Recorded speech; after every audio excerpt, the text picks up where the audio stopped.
जय माता दी। श्री माता वैष्णो देवी जी की यात्रा से संबंधित एक और नई प्यारी सी इन्फॉर्मेटिव वीडियो में आप सभी माता रानी के प्यारे भक्तजनों का हार्दिक स्वागत व अभिनंदन है।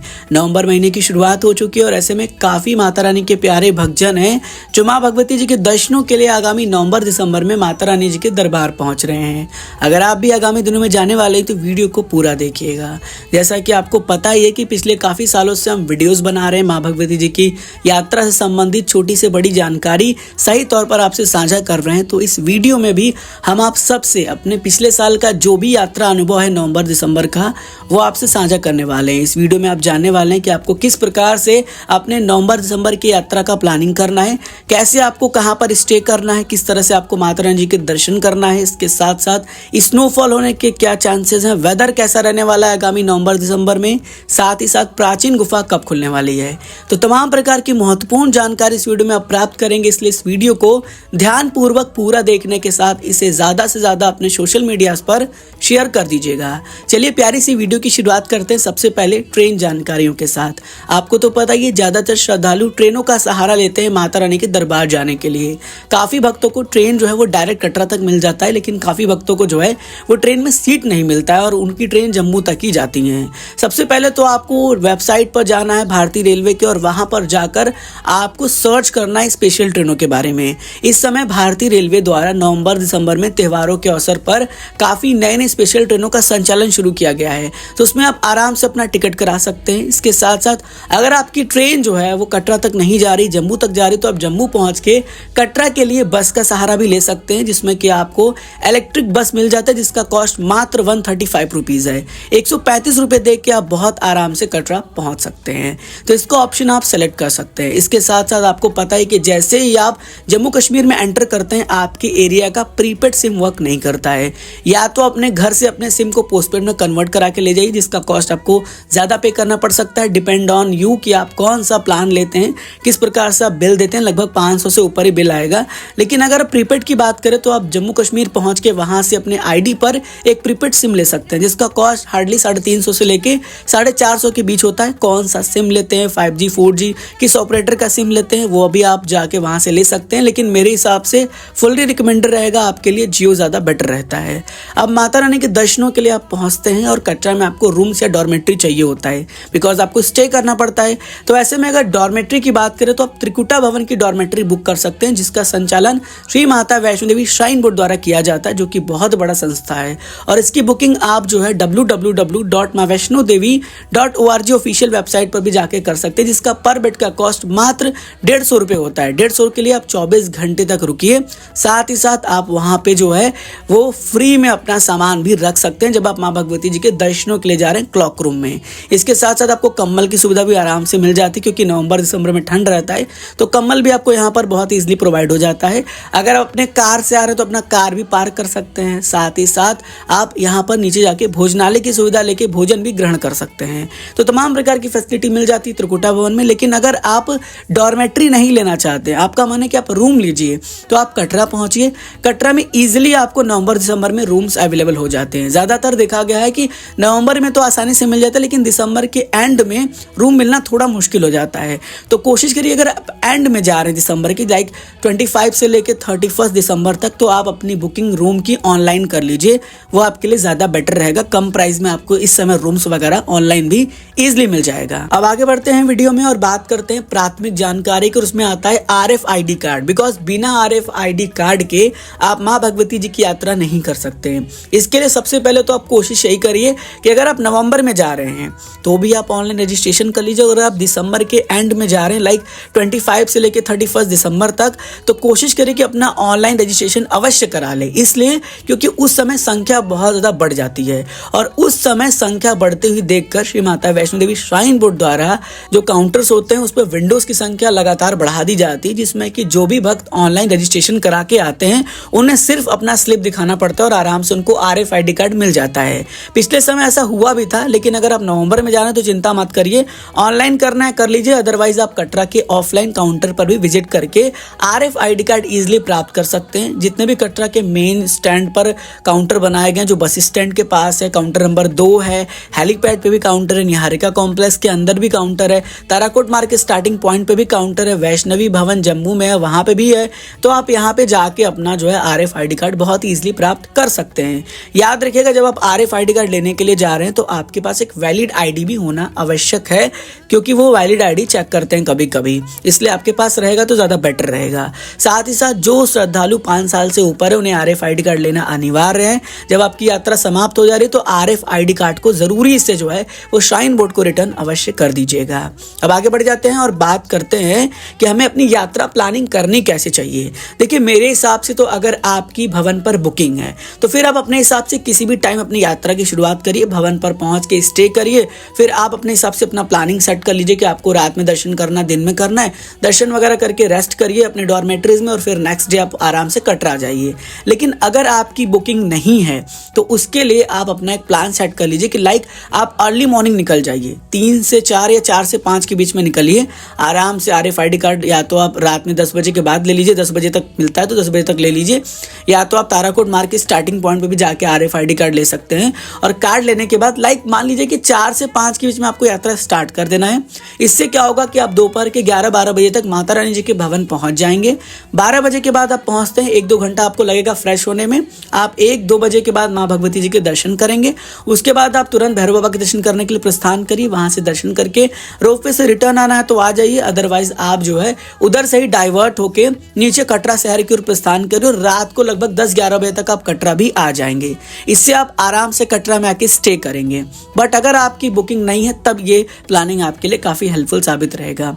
और अगर आप माँ भगवती जी के दर्शनों के लिए जा रहे हैं, एक प्लानिंग आपके पास होना आवश्यक है कि आप कब कब कहाँ कहाँ पहुँचना चाह रहे हैं। अपना एक टाइम टेबल बना लीजिए कि लाइक आपको 10 बजे अर्धकुंवारी पहुँचना है, 12 बजे भवन पहुँचना है, 2 बजे भैरव बाबा पहुँचना है। एक पूरा टाइमिंग का प्लानिंग सेट कर लेंगे तो आपकी यात्रा बहुत ज़्यादा अच्छी होगी और आपको कोई भी कठिनाई का सामना नहीं करना पड़ेगा।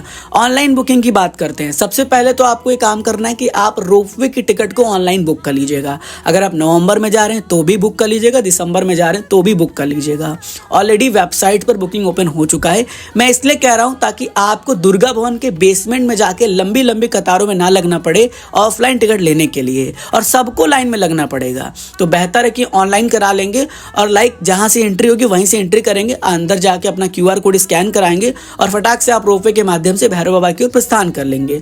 और वो अगर आपके मोबाइल फोन में भी रहेगा ना तो कोई दिक्कत नहीं, मोबाइल फोन में भी स्कैन हो जाएगा। आपका टिकट खो जाता है ऑफलाइन में, कई बार ऐसा होता है, लेकिन ऑनलाइन तो आपके पास डिजिटली प्रेजेंट रहेगा तो वहाँ QR कोड दिखा के आप आराम से जो है वापस रिटर्न भी आ जाएंगे। तो ये सबसे बड़ा ध्यान रखिएगा। इसके साथ साथ बैटरी कार हुआ, आपका रूम्स हुआ, या फिर आपका डॉर्मेटरीज हुआ, हेलीकॉप्टर के लिए आप टिकट लेना चाहते हैं, अटका आरती के लिए टिकट लेना चाहते हैं, तो सारी बुकिंग्स आप एक बार ऑनलाइन चेक कर लीजिए, अवेलेबल है तो कर लीजिए। साथ ही साथ अगर आपका नवंबर दिसंबर का प्लान है, आप रेगुलर वे में वेबसाइट को चेक करते रहिए। कई बार ऐसा होता है कि कोई श्रद्धालु डॉर्मेटरी या रूम्स कैंसिल कर देते हैं तो एबिलिटी आ जाती है। ऐसा ही बैटरी कार में भी होता है, ऐसा ही हेलीकॉप्टर में भी होता है, ऐसा ही अटका आरती में भी होता है। तो उस एबिलिटी का लाभ आप उठा सकते हैं। आप तुरंत जाके जो है फटाक से अपनी बुकिंग कर लेंगे और आपको बुकिंग तुरंत मिल जाएगा। इसके साथ साथ अगर आप जो है ऑनलाइन लेने में असमर्थ हो जाते हैं तो आपको ट्राई करना है ऑफलाइन। ऑफलाइन के लिए आपको कटरा की निहारिका कॉम्प्लेक्स में आ जाना, जहां पर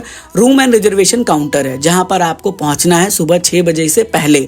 आप 4 बजे तक पहुंच जाइए, लाइनों में लग जाइए और वहां से आपको सेम डे में डॉर्मेटरी या रूम्स भवन पे अवेलेबल होगा तो मिल जाएगा। इसके साथ साथ निहारिका कॉम्प्लेक्स के अंदर ही हेलीकॉप्टर टिकट काउंटर भी है, वहां से भी आपको करंट बेसिस पे हेलीकॉप्टर मिलने के पूरे चांसेस हैं। लेकिन अगर आपको बैटरी कार लेना है तो फिर आपको अर्धकुंवारी पहुंचना पड़ेगा। अर्धकुंवारी से भवन जाने के लिए अगर आपको भवन से अर्धकुंवारी आना है तो फिर आपको भवन पे बैटरी कार काउंटर पे जाना पड़ेगा। निहारिका कॉम्प्लेक्स से बैटरी कार की बुकिंग नहीं होती है, इस बात का भी ज्यादा खास ख्याल रखिएगा। तो देखिए ये चीजें तो वहां पे जाके करेंटली पता चलती कि अवेलेबल है कि नहीं। वैसे देखा गया कि अगर आप अर्ली मॉर्निंग 4 बजे जाके लाइन में लगते हैं ना तो आपको मिल ही जाता है, ज्यादातर ऐसा ही चांसेस होता है। अब आगे बढ़ते हैं और बात करते हैं कि नवंबर दिसंबर में यात्रियों की संख्या कैसी रहने वाली है। देखिए ऐसे तो कोई भी चीज अच्छी तरीके से बताना या कंफर्म करके बताना मुश्किल होता है, लेकिन पिछले साल का अनुभव यही कहता है कि नवंबर में संख्या थोड़ी सी डिक्रीज होती है, लेकिन दिसंबर के एंड तक संख्या अचानक से बूस्ट हो जाती है, बढ़ जाती है। इसलिए क्योंकि छुट्टियां आ जाती हैं। फिर उधर क्या होता है, काफी श्रद्धालु चाहते हैं कि वो 31 दिसंबर को माता रानी के दरबार में रहें, वो 25 तारीख को माता रानी के दर्शनों के लिए जाएं, क्योंकि छुट्टियां पड़ जाती हैं, हॉलीडेज आ जाते हैं। तो इसीलिए दिसंबर के लास्ट में संख्या बढ़ने के पूरे चांसेस है, लेकिन नवंबर में संख्या नॉर्मल रहने की चांसेस है।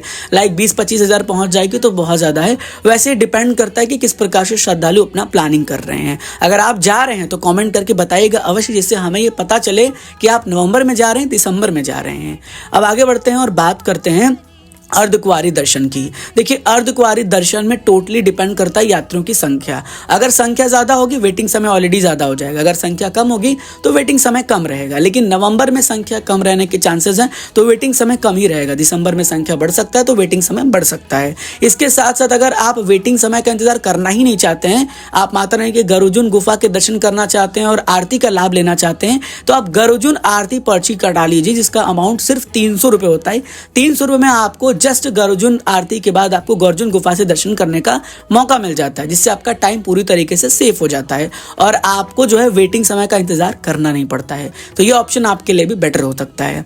अब बात करते हैं कि अगर आपकी कोई बुकिंग्स वगैरह कुछ भी नहीं और भवन पे आप रुकना चाहते हैं तो आप कहाँ पे रुक सकते हैं। सबसे पहले तो आप दुर्गा भवन जाके ट्राई करिए। शाम के 7-8 बजे के बाद दुर्गा भवन खुलता है, वहाँ पे आप स्टे कर सकते हैं। लेकिन वो भी डिपेंड करता है श्राइन बोर्ड के मैनेजमेंट के ऊपर कि वो देखते हैं कि संख्या कैसी है, दुर्गा भवन खोलना है कि नहीं खोलना है, वो भी वेरी करता है। इसके साथ साथ आपको बता दें, आप पहुंच जाइए जो है मनोकामना भवन के थोड़ा सा आगे, जो मनोकामना भोजनालय उससे आगे जाएंगे तो वहाँ पर फ्री अकोमोडेशन है, निःशुल्क रहने के लिए व्यवस्था है। आप वहाँ पे भी पहुँच के आराम से स्टे वगैरह कर सकते हैं, जो कि आपके लिए बेहतर ऑप्शन है। अब आगे बढ़ते हैं और बात करते हैं कि आप जो है किस प्रकार से कब दर्शनों के लिए जाएं। देखिए, मेरे हिसाब से तो होता क्या है कि नवंबर दिसंबर में जो है वो संख्या डाउन रहती है, लेकिन आरती सुबह में या आरती शाम के बाद, आरती सुबह शुरू होती है शाम में भी होती है, दोनों टाइम के बाद और पहले नहीं लगना है। या तो आप दोपहर के 12 बजे के बाद जाइए या तो आप रात के 12 बजे के बाद जाइए। इस समय जाएंगे, लंबी कतार नहीं रहेगी, दर्शन बहुत आराम से होगा। ठीक है, इस बात का पूरा ध्यान रखिएगा। नाइट में भी अक्सर लोग ऐसा ही कोशिश करते हैं कि हाँ इस तरह से हम जाके दर्शन जो है वो करेंगे। और जब आप दर्शनों के लिए जा रहे हैं तो सिर्फ पैसा और प्रसाद लेके जाइएगा, सारा सामान आपका लॉकर में जमा हो जाएगा। अब बढ़ते हैं आगे और बात करते हैं सबसे महत्वपूर्ण पॉइंट की, जो कि है वेदर की। लोग पूछते हैं मौसम कैसा रहेगा, मौसम बताइए। देखिए, मैं आपको पहले ये बता दूं कि मौसम की एक सटीक जानकारी मैं क्या कोई भी आपसे शेयर नहीं कर सकता, और मैं ऐसा बिल्कुल नहीं करता हूं कि सिर्फ आपका मन रखने के लिए मैं आपको बता दूं कि वेदर ऐसा रहेगा और फिर वहां जाके आपको परेशानियों का सामना करना पड़े। पास्ट एक्सपीरियंस की बात सबसे पहले करते हैं। तो देखिए, पास्ट एक्सपीरियंस में नवंबर में वेदर जो है वो ठंडा रहता है, लेकिन दिसंबर में वेदर पलट जाता है और ज़्यादा ठंडी आ जाती है। आपको तो पता है नवंबर दिसंबर से तो हमारे एरिया में ही हमको ठंड लगने लगता है। वो तो पहाड़ी इलाका, वहाँ तो ठंड डेफिनेटली लगेगा। इसलिए अपने साथ ज़्यादा से ज़्यादा गर्म कपड़ा कैरी करिएगा। देखिए, वो ज़्यादा गर्म कपड़ा आप कैरी करेंगे आपके लिए लगेज होगा, लेकिन अगर वहाँ पर जाकर ठंड बढ़ता है, परिवर्तन होती है मौसम में, तो आपका वो बेनिफिशियल साबित हो जाएगा। और अगर आपके पास ऊपर जाने के पास नहीं रहेगा, फिर वहाँ पे शॉप पे जाके आपको परचेस करना पड़ेगा और उसका दुगना दाम आपको देना पड़ेगा। जो क्लॉथ, जो आपका गर्म कपड़ा है, वो आप अगर घर से लेके जाते हो तो उसका कोई कॉस्ट ज़्यादा नहीं रहता है। 100 रुपये में आप बाय करके जाते हो, वहाँ पर आपको 300 रुपये का मिलेगा। तो बेहतर यह ना कि हम कैरी कर लें और अपने पैसे को सेव करें। ठीक है, और रही बात बारिश की, तो कई बार ऐसा होता है कि बारिश भी होने लगती है, क्योंकि वेदर अनसर्टेन है, कभी भी कुछ हो सकता है। हालांकि वीडियो में हम अपडेट करेंगे जो जानकारी हमारे तक निकल के आएगी, लेकिन फ्यूचर बताना मुश्किल है। ये मैं पास्ट की चीज़ें आपसे शेयर करूँ कि पिछले समय में बारिश भी हुई थी, वेदर ठंडा भी ज़्यादा था। हालांकि बात ये ध्यान रखिएगा कि स्नोफॉल के बारे में अक्सर कॉमेंट आ रहा है कि स्नोफॉल की क्या अपडेट है। स्नोफॉल तभी होगा जब लगातार बारिश होगी। बारिश होगी तो ओले गिरेंगे, और ओले गिरेंगे तो स्नोफॉल डेफिनेटली आपको देखने को मिल जाएगा। हालांकि पिछले सालों की बात करें तो देखिए, पिछले साल तो फैब में स्नोफॉल हुआ था, जैन में भी नहीं हुआ था, बहुत हल्का सा हुआ था। लेकिन अगर बात करें उसके पिछले साल की, तो कई बार नवंबर में भी स्नोफॉल हुआ है और दिसंबर में भी हुआ है, जैन में तो होता ही होता है।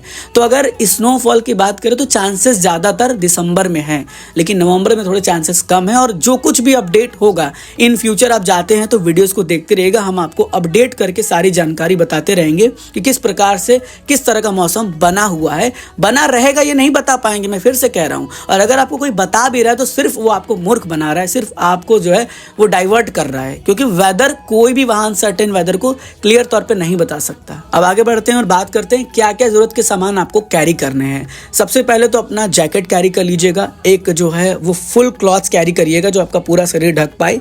साथ ही साथ शॉल वगैरह कैरी कर लीजिएगा। इसके साथ साथ आप अपने साथ जो है वो अपना जो भी कैप है विंटर का वो कैरी करिएगा। इसके साथ साथ ब्लैंकेट्स हल्का सा आपके पास होगा तो कैरी कर लीजिएगा। देखिए ब्लैंकेट का फ़ायदा ये होगा कि आप भवन पे जाएंगे और फिर आपको लाइन में लग के ब्लैंकेट लेना पड़ेगा, फिर लाइन में लग के आपको जमा करना पड़ेगा रिटर्न करने के लिए। तो बेहतर है कि आप ब्लैंकेट ले लेंगे तो कहीं पे भी स्टे कर लेंगे ब्लैंकेट वगैरह अपना लगा के, और फिर आपको जमा करना और लेने में दिक्कत नहीं होगी। तो एक हल्का सा ब्लैंकेट आपके लिए लगेज होगा, लेकिन ऊपर चल के आगे चल के भवन पे पहुंचने के बाद आपके लिए बहुत हेल्पफुल साबित होगा, बहुत बेनिफिशियल रहेगा आपके लिए।